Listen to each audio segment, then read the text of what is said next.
It is exactly 9:46 a.m. Our final interview for the morning is with Busi Thabane. He is the general manager at the Benchmarks Foundation, and he's here to talk to us about the annual showcasing conference, why it's important to have this conference, who should be attending, and what do they hope to achieve by way of the conference, obviously, when it's happening as well. Busi, a very good morning to you. Welcome to the program. Good morning, Julian. Thanks for having me. Lovely to have you here. And I must say, when I read the invitation, the one thing that sprung immediately to my mind was the sorry plight of the Zamazamas. And I was thinking, please God, by way of this conference, let that situation be addressed, the exploitation of the Zamazamas. But I may be way off center here. Let's allow you to weigh in and outline the conference. Welcome, and when is it happening? Yes, Judy, this is our annual, we normally do have our annual showcasing conferences, and every year we have a different theme. And for this year, our theme is around mining closures. And this, of course, will also include issues around illegal mining and zamazamas because all of that emanates from the improper closure of mines. Mm, And the conference is happening on the 18th and the 19th of October. That will be on a Tuesday and a Wednesday. It's a 2-day event. As we have circulated an invitation. The first day we're starting at 11 o'clock up mm. until 6 in the evening, and the following morning we'll be starting at 9 up until lunchtime. And it will be held at the Holiday Inn at the Johannesburg Airport, the one in Boksburg. Mm, mm. But you're also allowing for people to join you via Zoom. It's people who would like to join online would be able to do so. Yes, definitely. We're having a hybrid conference. So for those that will not be able to make it physically, because we have uh, booked for about 100 people to attend in person. And for the rest of the people, we really encourage people to join in virtually. We will be circulating the virtual link and invitation. Will be found on our Benchmarks Facebook page. It can also be found on our Benchmarks website as well, where people can register, and then they will be given more details as well. So what we normally would do in our annual showcasing conferences, we invite all the stakeholders that we work with. We work with communities in mining affected areas. We work with other civil society organizations that we work with, mining corporations as well, people in academics who are dealing with mining and mining research, and as well as Chapter 9 institutions, government departments, relevant government departments to this issue. And this year is no different as well.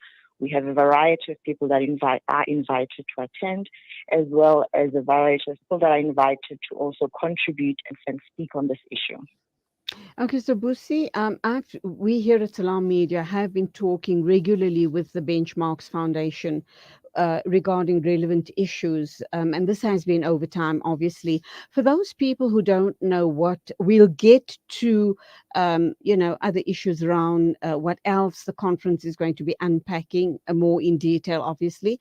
But for those people who don't know who you are and what you do, just give us a brief overview, please. The Benchmark Foundation is a non-profit organization that has been formed. Actually, now we are in our 20th year of Yeah. existence, so it is Hmm. in line with the conference. So we'll be also celebrating that. We were formed in 2002. Wow. The Benchmark Foundation was formed to monitor ethical investments by corporations in South Africa and those South African corporations that invest in the continent and etc. And over the years, that work has also kind of, when we're looking at different sectors, it has mostly our attention then kind of shifted into mining, especially after Marikana in 2012, because Mm, a few days just before Marikana, we released a report um, saying this is happening and these are the issues and all of that, and that came out. So when Marikana, after the tragic event happened in Marikana, so the focus was on benchmarks and what are we saying. So we kind of became that lead voice around those issues around mining and mining affected communities and how we work with them and how we support them. So what we do now in the moment is we work with mining affected communities around empowering them and training them to be able to engage with these mining corporations, to engage with government on injustices that are happening in their areas. And we also facilitate dialogues between the mining companies and the communities. But on the other hand, we also do our own research into all these mining injustices and we advocate around those issues. So, Busi, as the Benchmarks Foundation, how much of authority do you have in terms of holding mining companies to account? I'm thinking that recent mudslides that we had in the Free State, I mean, it was two in a row. Obviously, you would be addressing those type of issues as well. But in terms of how much of leverage you have to hold them to account and make sure that they do pay reparation to the communities or to the people or individuals impacted by possibly negligence by the mining companies. In this situation, obviously, the dam wall wasn't secured, despite the fact that the authorities were notified, despite the fact that, government inspectors were there a couple of months prior to the dam wall collapsing. And lives were absolutely turned upside down. So, where and how would you come into the picture to make sure that reparation is done and done justly and fairly? Yes, it's actually a very complicated thing and very difficult. But what we try to do, as I've said, that we work around these areas. We are on the ground with communities, and we bring awareness around these issues. When we talk about the issue in Jagersfontein in the Free State, we've recently done a report on what has happened there, and we'll be releasing that report in the next few weeks, probably at the conference as well. So it's an in-depth report of what has happened, how this has been presented, who is supposed to take accountability for it. So we're hoping to put it out there and in that way put pressure on those that are accountable to come forward and do the right thing. So as much as we have the power to put it out there, it also ends up being the responsibility of those corporations. So we try and put public pressure on them, and the media, you guys are also very helpful in that aspect. And we've had some success stories in some communities. We've had success stories in some communities in Limpopo where the mining company eventually came up and said, okay, we are taking accountability for this, and the communities were compensated for losses that they incurred. So there are a couple of successful stories, but it's hard work and it's a journey, but that we undertake every day.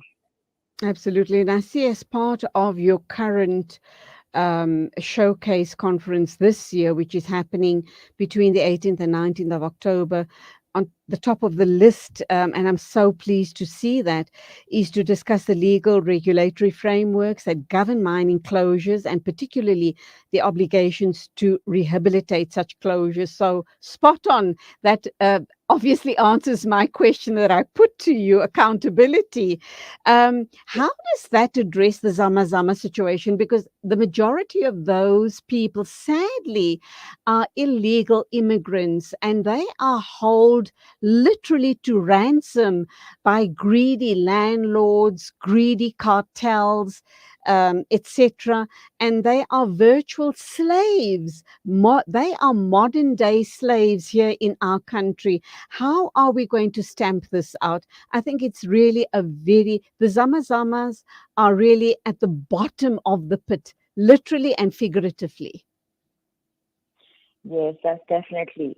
During our conference, as part of the discussions, we're going to be having different working groups talking about different topics. And one of the working groups will be discussing the issues of around Zamazama and artisanal mining. And the questions that we are asking there will be different. For instance, people, we need to be able to make a distinction between artisanal miners and zamazamas, and what are the distinctions. And we're talking about the syndicates as well. And we also will be touching on how how important it is for artisanal miners to be registered as cooperatives, and how are they regulated as well, and what are also the lessons that we're learning. As you mentioned, that some of them are held at ransom, and some of these people are coming from some of the countries in our region, the SADC countries. So these are the kind of questions that we will be talking about. And we will also did invite the Department of Mineral Resources and Energy, because that's where they come in when we talk about legislation and regulating. And they need to tell us that what have they been doing and what are the plans. So this is us trying to say to them, what have you been doing around this issue? It is starting to be a very, very important issue around communities. So yeah. Absolutely, Busi. You know, the one thing that really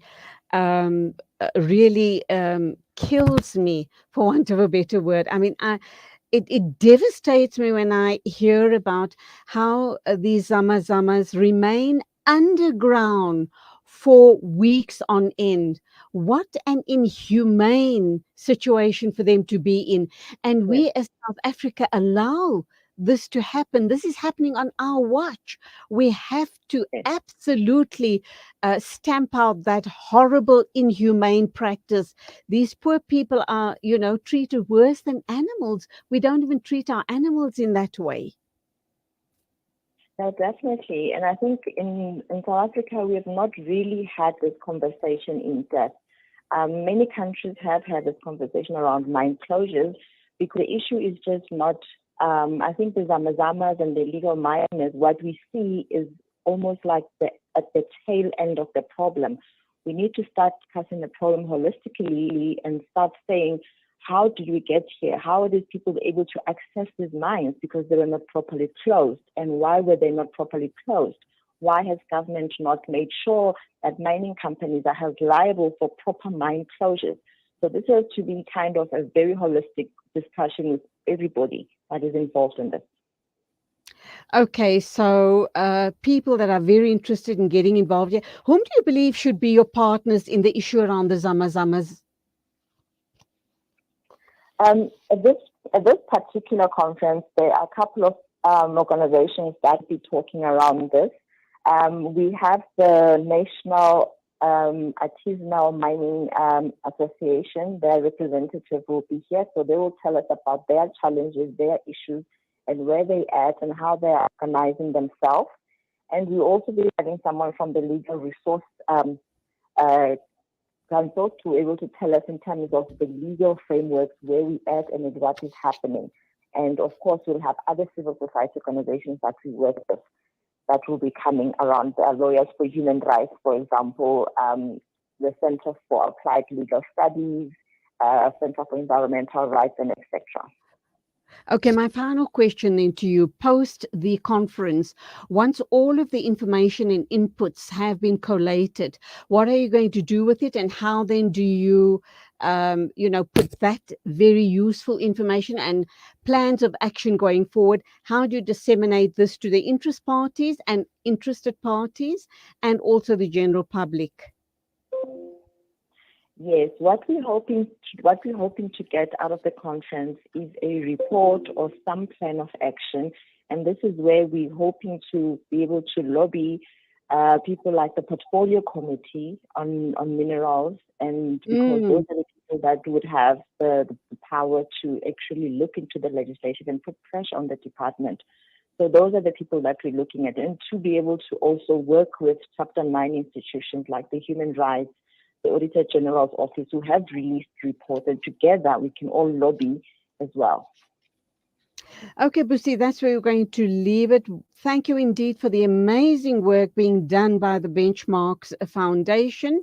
Obviously, we are referring to the foundation's annual showcasing conference happening between the 18th and 19th of October. The theme is for this year round, mining closures, the burning issues of our times. Absolutely. If you're interested, just go to the website, to the Benchmarks Foundation website, and you can then register there. Busi, thank you indeed, and a very, very successful conference going forward. Wonderful talking to you this morning. Thank you, Srini. We hope to see you there as well. I was thinking of coming, but when I heard where it was, just the schlep, the driving with the power cuts and all of that, I kind of wonder, oh my goodness me, it's on the other end of the city. But let's see what happens. In fact, I'm on air at that time, but let's see what pans out. But good luck. I know it's going to be a great conference. Thank you so much. Thank you for having us. Thank you indeed for your time. Go well. And it is exactly 2 after 10 o'clock. Thank you for being with me on the show this morning. Till Monday morning at the same time. A very big thank you to our production team, and that's you, Nasri Naidu and Tolani. Coming up next is the recitation by Sheikh Tawfiq Ibn As-Sayyih. He's going to recite Juz 8 of the Holy Quran, inshallah. Take care on the roads, and if you are going to be out and about, please try and hydrate as much as possible because it is a scorcher of a day. Take care on the roads as well. Till Monday morning, as always. Assalamu alaikum and Khuda Hafiz from me, Julie Ali.